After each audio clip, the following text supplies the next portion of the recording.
Il est 23 h, bonsoir à tous, merci de votre attention. Voici les titres à la une de l'actualité ce jeudi. Réunion du Conseil national de sécurité ce jeudi au Palais présidentiel. 2 points à l'ordre du jour de cette réunion, la situation sécuritaire et l'évolution de la maladie à coronavirus. Le Conseil se réjouit des bons résultats obtenus dans la lutte contre l'orpaillage clandestin et la baisse observée pour ce qui concerne les cas de contamination à la Covid-19. Le chef du gouvernement, Patrick Hachi, lui veut s'assurer que les dispositions prises pour la préparation du recensement général de la population de l'habitat de Côte d'Ivoire, le RGPH, avancent bien. Il a présidé hier en fin de journée une réunion du Conseil national de recensement. L'opération démarre le 8 novembre prochain sur toute l'étendue du territoire. Demain, vendredi, le chef de l'État, Alassane Ouattara, présidera la cérémonie de la Journée nationale de l'excellence. Objectif de cette journée, reconnaître le mérite de ces hommes, de ces femmes et personnes morales aux talents avérés dans leur secteur d'activité que sont devenus certains précédents lauréats du prix d'excellence dans leur vie professionnelle. Le dossier politique de cette édition fera focus sur cette question. Voilà pour l'essentiel. Oui, bonsoir à tous et merci de nous rejoindre pour cette demi-heure d'information. Nous le disions à l'instant, le Conseil national de sécurité s'est réuni ce jeudi au Palais présidentiel. 2 points étaient à l'ordre du jour de cette réunion. La situation sécuritaire et l'évolution de la maladie à coronavirus. Le Conseil s'est réjoui des bons résultats obtenus dans la lutte contre l'orpaillage clandestin. 69 sites d'orpaillage clandestin ont été démantelés et 261 personnes ont été interpellées. Pour ce qui concerne la Covid-19, le Conseil a pu noter que le nombre de cas de contamination de la maladie est en constante baisse depuis le mois de septembre. Toujours dans le cours justement de l'actualité, sachez que demain vendredi, l'excellence sera à l'honneur du côté du palais présidentiel. Le chef de l'État, Alassane Ouattara, présidera la cérémonie de la Journée nationale de l'excellence, journée initiée en 2013 par le gouvernement en vue de reconnaître le mérite de ces hommes, de ces femmes et personnes morales aux talents avérés dans leur secteur d'activité. Un trophée et une enveloppe leur seront remis, cela pour susciter le goût de l'effort et du travail acharné au sein de la société ivoirienne. Chaque année, l'événement a lieu la veille de la fête nationale le 7 août. Le décalage de cette année a été entraîné par la résurgence de la pandémie de coronavirus en août dernier. En tout, ce sont 84 personnes qui seront primées demain au palais présidentiel. En attendant, question, que sont devenus certains précédents lauréats du prix d'excellence de leur vie professionnelle? Et bien pour le savoir, suivons ensemble ce reportage de Mahama Traoré.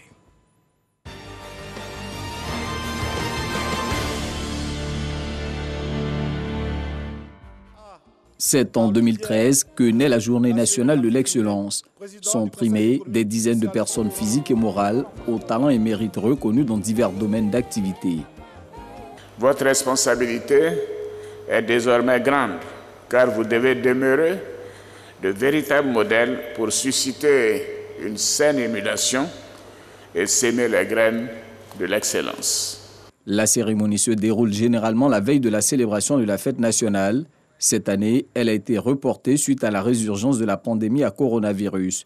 Le processus de sélection est piloté par la primature.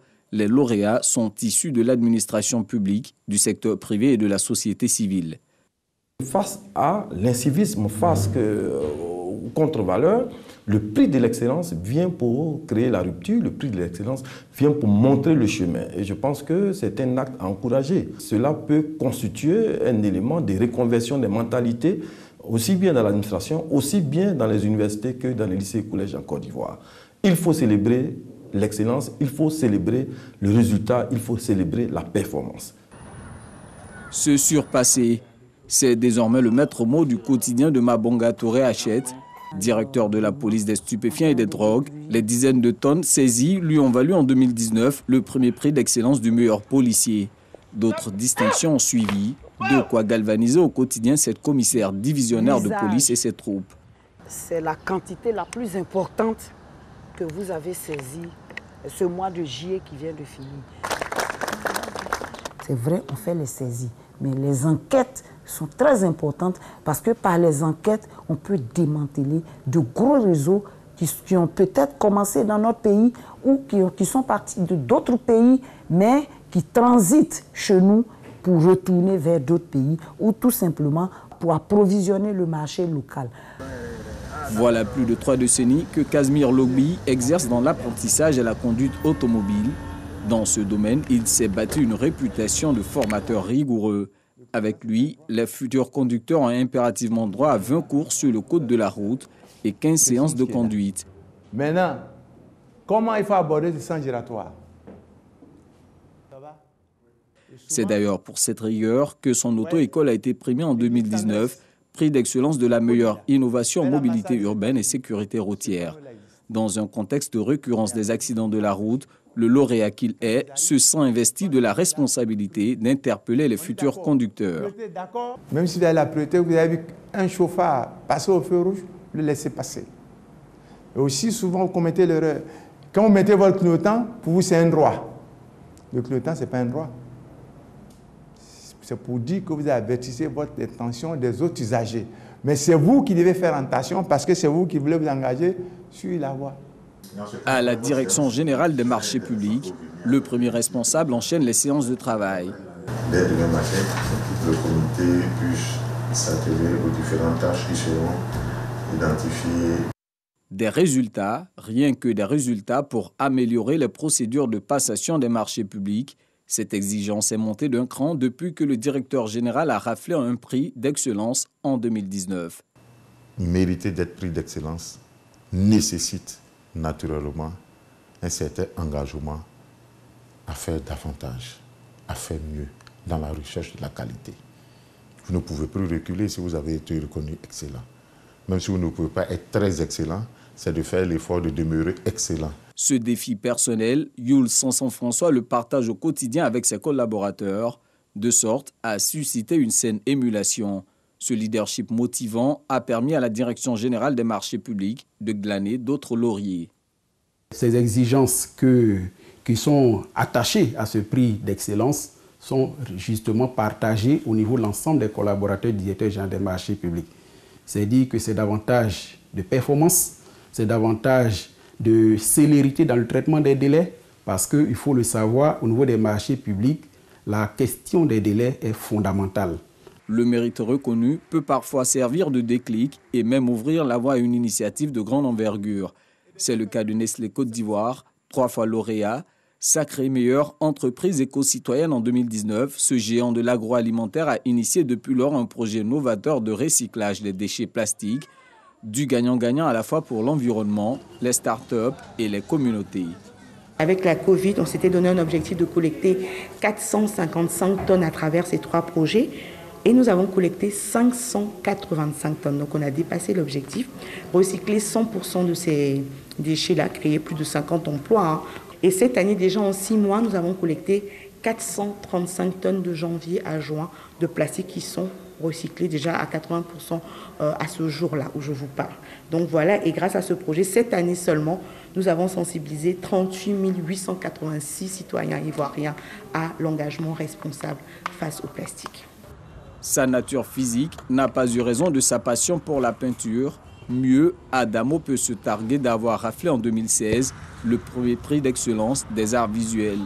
Comme lui, chaque premier lauréat remporte un trophée, un diplôme de reconnaissance et surtout une enveloppe de 10 millions de francs CFA. Les 10 millions, il fait un magasin, il forme les gens. Après le magasin, il paye un taxi, c'est gâté. Et puis il y a le terrain aussi, au village aussi. À ce jour, ils sont au nombre de 483 personnes physiques et morales à avoir reçu le premier prix de la Journée nationale d'excellence. D'autres lauréats, les 2e et 3e prix notamment, sont distingués lors de cérémonies éclatées dans les différents ministères.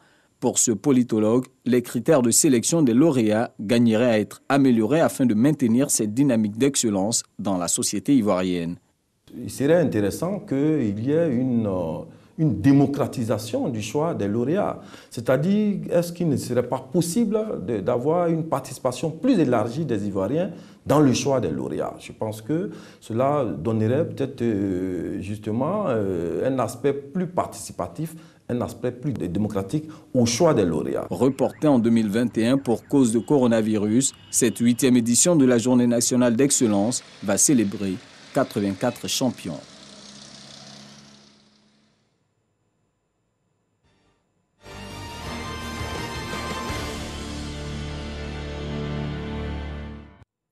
Et en attendant que s'ouvre dans quelques heures au palais présidentiel cette célébration de l'excellence, regardons ensemble l'agenda du chef du gouvernement. Patrick Kachi a eu une séance de travail avec le secteur privé ce 4 novembre 2021 à la primature. Le secteur privé principal a contributeur au développement avec 80% de contributions recettes de l'État. Le gouvernement entend s'appuyer sur cette force pour booster le développement national. Au terme de cette séance de travail, le président de la Confédération générale des entreprises de Côte d'Ivoire, Jean-Marie Aka, salue l'engagement du gouvernement à consolider son partenariat avec le secteur privé. Nous y reviendrons bien sûr dans nos prochaines éditions. Et on reste avec le Premier ministre Patrick Kachi, qui a également présidé hier en fin de journée une réunion du Conseil national du recensement. Il s'est agi pour lui de s'assurer du bon état de la préparation du processus. L'opération qui démarre le 8 novembre prochain sur toute l'étendue du territoire va permettre de collecter des données sur la population nationale, l'habitat, les infrastructures, les équipements publics. 38 000 personnes seront mobilisées sur le terrain, dont 28 500 agents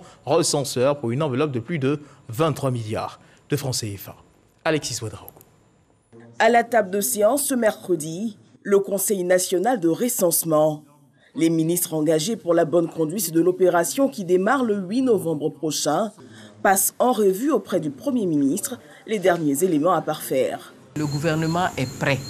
Nous avons besoin de la presse pour que toute la Côte d'Ivoire sache que l'opération est importante, que l'opération va démarrer le 8.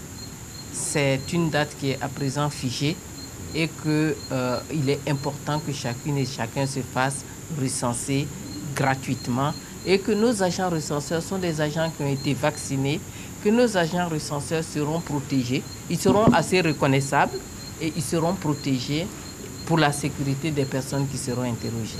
Les populations sur toute l'étendue du territoire sont invitées à se faire recenser en toute confiance durant les 21 jours de l'opération.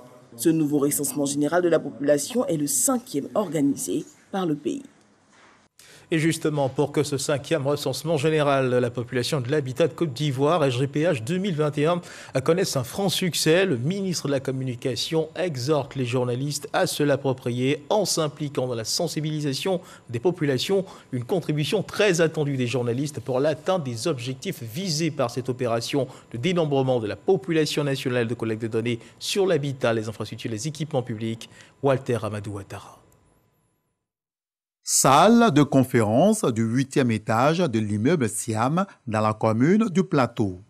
Le ministre de la Communication, des médias et de la francophonie, Amadou Koulibaly, est face aux journalistes. Et l'actualité qui retient toute l'attention, c'est le recensement général de la population et de l'habitat de Côte d'Ivoire, RGPH 2021.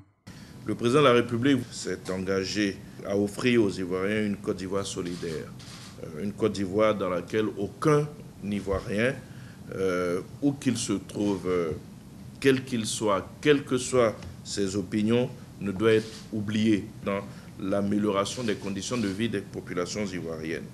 Ce recensement de la population et de l'habitat et l'implication de toutes les parties concernées permet d'avoir des données fiables en termes de nombre d'habitants, de répartition géographique et des habitations. Ces informations sont essentielles pour une bonne gouvernance, pour une bonne conduite des politiques de développement. Des préoccupations essentiellement sur l'importance et la faisabilité de ce RGPH en 21 jours, il y en a eu. Les éléments de réponse n'ont pas également manqué au porte-parole du gouvernement, appuyé dans la tâche par Dr Io Nawa, directeur de cabinet du ministère du Plan et du Développement. Comment la population peut se faire recenser de façon pratique, ça c'est une question assez importante. La population attend et accueille les agents recenseurs. Ils ont été formés pour pouvoir faire en sorte que le recensement n'inquiète personne. Donc on invite les populations à accueillir les agents recenseurs, ensuite à donner les informations correctes qu'il faut et également surtout à se faire recenser dès les premiers jours, dès que cela est possible. L'État s'est donné les moyens pour pouvoir aller partout en Côte d'Ivoire. En ce qui concerne la mobilité, à partir du moment où vous avez quelqu'un chez vous qui peut répondre à toutes les questions, mais la personne va donner exactement le nombre de personnes qu'il y a. en fonction du questionnaire des agents, donc toutes les questions complémentaires. Je souhaiterais vous engager à accompagner cette opération qui revêt donc une importance particulière pour le gouvernement. Le RGPH 2021 coûtera 23,9 milliards de francs CFA et mobilisera plus de 40 000 personnes sur le terrain, dont 28 500 agents recenseurs. Dans la ville de Yamoussoukro, ce jeudi, le ministre de l'Emploi et de la Protection sociale, Adama Camara, a procédé à une signature de convention avec le ministère de l'Intérieur et de la Sécurité, un acte qui symbolise l'adhésion de l'ensemble du corps préfectoral au régime de retraite complémentaire, 48 heures seulement après son lancement. Kader Sokotokou. Cette signature de convention entre le ministre de l'Emploi et de la Protection sociale et le ministère de l'Intérieur et de la Sécurité officialise l'entrée du corps préfectoral dans le régime de retraite complémentaire par capitalisation, les tout premiers adhérents. C'est pour nous le signe éloquent que le rôle dévolu au corps préfectoral de Côte d'Ivoire dans la mise en œuvre de cet important levier de prévoyance sociale va au-delà des seuls intérêts de ses membres. Au moment où les premiers adhérents se signalent, le ministre de l'Emploi et de la Protection sociale tient à saluer l'ingéniosité des dirigeants de l'IPS à Ségraeux. La complémentaire est le régime du consensus, issu d'un dialogue inclusif entre toutes les parties qui a abouti au dire d'un des syndicalistes que je remercie à cause de la capacité managériale du directeur général de la Ségraeux, M. Berthet. Oui, monsieur le directeur général, sachez que je suis fier de vous et d'avoir un proche collaborateur dont les compétences professionnelles et humaines sont reconnues et saluées par ses administrés. Merci encore d'avoir cru et porté ce projet humaniste qui de rêve est devenu une réalité. À la fin de la cérémonie, les membres du corps préfectoral ont pris d'assaut les différents sites d'adhésion. Et elles sont heureuses, les populations de Kagbolodugou, localité située dans le département de Sinématiali. Elles viennent de bénéficier d'un château d'eau flambant neuf, coût de réalisation des travaux près de 249 millions de francs CFA, financés par l'État ivoirien. Le ministre de l'Hydraulique, Laurent Tchagba, y était pour inaugurer ce tout nouveau château d'eau qui va produire 308 mètres cubes par jour. À ses côtés, les ministres Fidel Sarasoro et Gilbert Kafanakone. Ami Sissoko. Département de Sinématiali dans le Poro. L'eau potable est désormais à portée de main des populations. Grâce au programme social du gouvernement Eau pour tous, cette localité vient d'être dotée d'un nouveau château d'eau. Pour la mise en service officielle, le ministre de l'Hydraulique, Laurent Tchagba, avec lui, les fils de la région, notamment les ministres Fidel Sarasoro et Gilbert Kafanakone, ont effectué le déplacement pour ouvrir les vannes à la grande joie des populations. Faciliter l'accès à l'eau potable en milieu rural, c'est permettre à beaucoup de nos sœurs, nos mamans, d'être soulagées de la grande corvée pour la recherche de l'eau pour le foyer.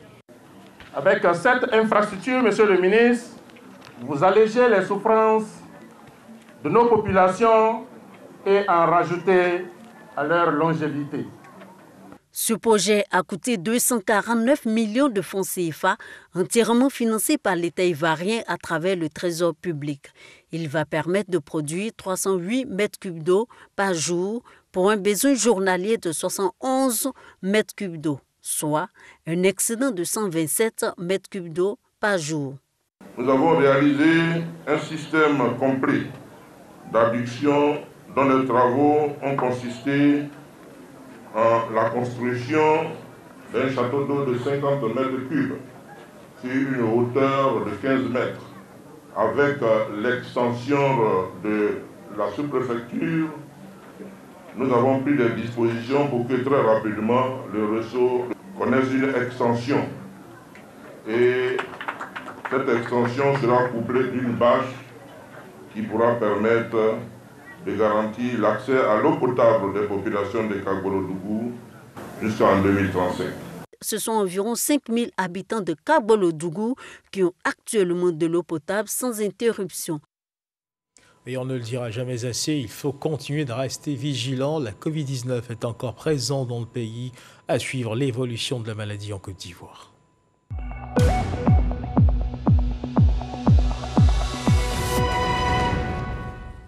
Le ministère de la Santé, de l'Hygiène publique et de la couverture maladie universelle a enregistré ce jeudi 4 novembre 2021 à 40 nouveaux cas de Covid-19 sur 2375 échantillons prélevés, soit 1,7% de cas positifs, 26 guéris et 0 décès.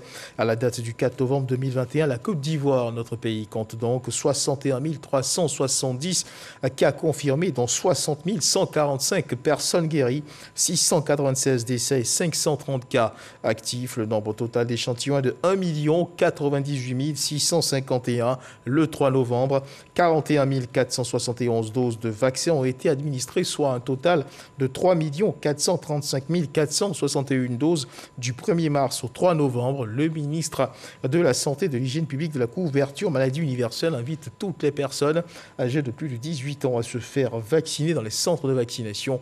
Et on ne finira jamais de le rappeler, la vaccination contre la Covid-19 est gratuite et volontaire. Et dans cette dynamique de lutte contre la pandémie de Covid-19, la Côte d'Ivoire, notre pays, a reçu à ce jour 423 000 doses de vaccins AstraZeneca en provenance de l'Espagne, la Finlande et l'Islande. Ces doses permettront à la Côte d'Ivoire d'accroître son offre en matière de vaccins. Cela pour permettre à toute personne vivant sur le sol ivoirien désireuse de se faire vacciner de pouvoir le faire. Ce don est le tout premier fait par l'Espagne en direction de l'Afrique subsaharienne.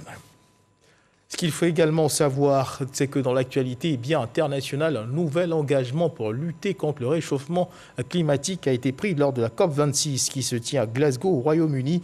19 pays ont annoncé ce jeudi 4 novembre 2021 s'engager à mettre un terme d'ici la fin de 2002 au financement à l'étranger de projets d'énergie fossile sans technique de capture de carbone, parmi lesquels de grands investisseurs comme les États-Unis et le Canada.